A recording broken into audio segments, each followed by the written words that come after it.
Hello, what's let's read the question. First question says the gold nucleus can decay into two mercury nuclei 198 Hg by two decay schemes shown in figure. It can emit beta particles beta 1 come to ground state by emitting gamma ray gamma 1 and emitting two gamma rays gamma 3 and gamma 4. It can emit beta particle beta 2 come to ground state by emitting gamma 2 ray. Having masses 198 U equal to 197.9682 mu, 198 Hg equal to 197.96 to mu, given that 1 AMU equal to 930 MeV by C square. Energy levels of nucleus are as shown in figure. What is maximum kinetic energy of emitted beta 1 particles? First 1.28 MeV, second 0.77 MeV, 1.86 MeV, 1.0.86 MeV.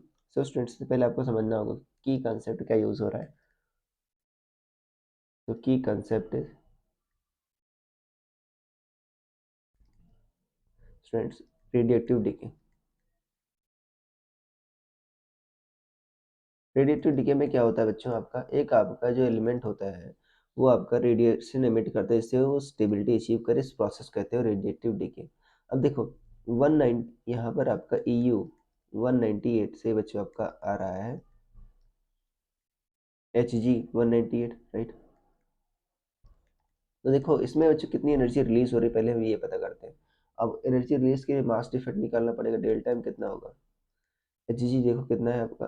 देखो जो mass of product होता है बच्चों reactant के मास से ज़्यादा होता है, तो यहाँ सॉरी मास ऑफ रिएक्टेंट ज़्यादा होता है मास ऑफ प्रोडक्ट से. तो यहाँ पर देखो EU जो है उसका मास है 197.9682 और जो Hg है वो है 197.9662.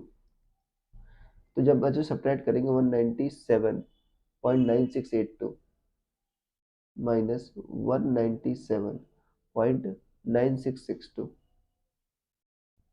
बच्चों 0.002 आ जाएगा. ये कितना आ जाएगा 0.002 AMU. अब एक AMU करस्पॉन्डिंग एनर्जी इतनी होती है 931 मेगा इलेक्ट्रॉन वोल्ट. तो आपका एनर्जी जो होगी करस्पॉन्डिंग एनर्जी 0.002 इंटू 931.5 0.002 इंटू 931.5. तो ये बच्चों एनर्जी जो आ जाएगी आपकी 1.86 लगभग आ जाएगी. अप्रोक्सीमेटली कितनी आ जाएगी बच्चों आपकी 1.86 बच्चों मेगा इलेक्ट्रॉन वोल्ट ये आ जाएगा. तो देखो ये बच्चों जब आपका यहाँ से ग्राउंड स्टेट में जाएगा तब की एनर्जी चाहिए होगी कितना आपको, मतलब 1.86, राइट. अब देखो यहाँ पर आपको पूछा है बीटा वन में, बीटा वन जो है आपका उसकी मैक्सिमम एनर्जी कितनी हो सकती है. देखो जब यहाँ से ग्राउंड स्टेट में है, अब यहाँ से इधर जाएगा बच्चों तो आपको कुछ ना कुछ एनर्जी आपको, ठीक है ना, एक्सपेंड करनी होगी. देखो एक्सपेंड करनी होगी आपको, आपको रिलीज करनी होगी, तभी तो हायर एनर्जी स्टेट में जाओगे. कुछ एनर्जी खर्चा करनी पड़ेगी आपको. कितनी एनर्जी खर्चा करनी पड़ेगी देखते हैं. जो डेल्टा ही खर्चा करना पड़ेगा बच्चों. फाइनल एनर्जी क्या है -1, इनिशियल क्या थी -2, तो क्या आ जाएगा 1 MeV.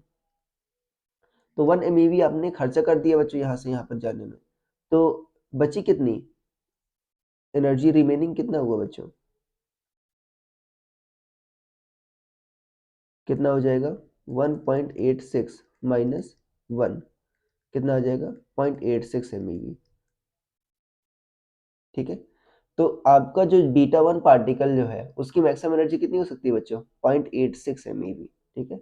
जो बची हुई एनर्जी वही बीटा वन पार्टिकल आपका एब्जॉर्ब कर सकता है, राइट.